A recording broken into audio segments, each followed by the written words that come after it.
শীতকালে যে খাওয়া দাওয়ার সিরিজটা আমি শুরু করেছিলাম সেখানে কিন্তু এই খাবারটা যদি না থাকে তাহলে একদমই চলবে না।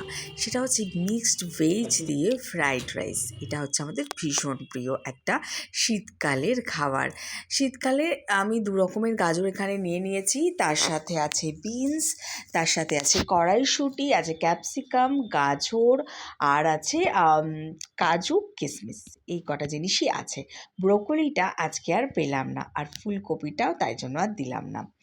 তো এই সমস্ত দিয়ে ভালো করে নাড়াচাড়া করে নিয়ে আজকে ফ্রাইড রাইসটা বানিয়ে নিয়েছিলাম। শীতকালে এটা কিন্তু আমাদের ভীষণ প্রিয় একটা খাবার। আর ফ্রাইড রাইসের সবজিটা ভাজতে ভাজতে এখানে আমি একটু ঘরটাও পরিষ্কার করে নিয়ে ডেকোরেট করতে লাগলাম। আর এই ফুল দিয়ে ডেকোরেশনটা না আমার ভীষণ ভালো লাগে। আর আমার কাছে আমার ভালো লাগাটা খুবই কিন্তু একটা গুরুত্বপূর্ণ বিষয়। আর জীবনের হার্শ রিয়ালিটিটা কি জানো? কখনোই কাউকে জীবনে খুশি করা যায় না। তাই নিজেকে খুশি করাটা সবথেকে বেশি দরকার।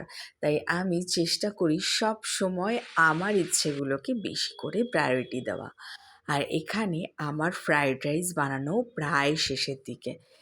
তবে সবজি দিয়ে এরকম ফ্রাইড রাইস ছাড়া কিন্তু চিড়ের পোলাও, পাস্তা এগুলোও কিন্তু বেশ ভালো হয়। সাথে কিন্তু অবশ্যই একটু ব্রোকলি দিতেই হবে, তাই না?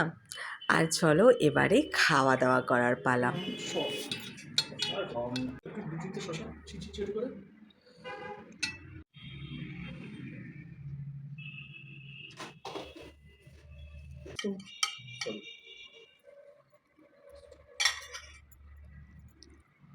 ভালো হয়েছে।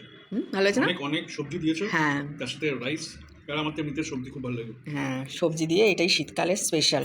শুধু খেয়ে দেখো একটু পড়বে কেমন হয়েছে ফ্রাইড রাইসটা। খেয়েছি খেয়েছি। হয়েছ? মিষ্টি মিষ্টি করেছি আজকে। হুম।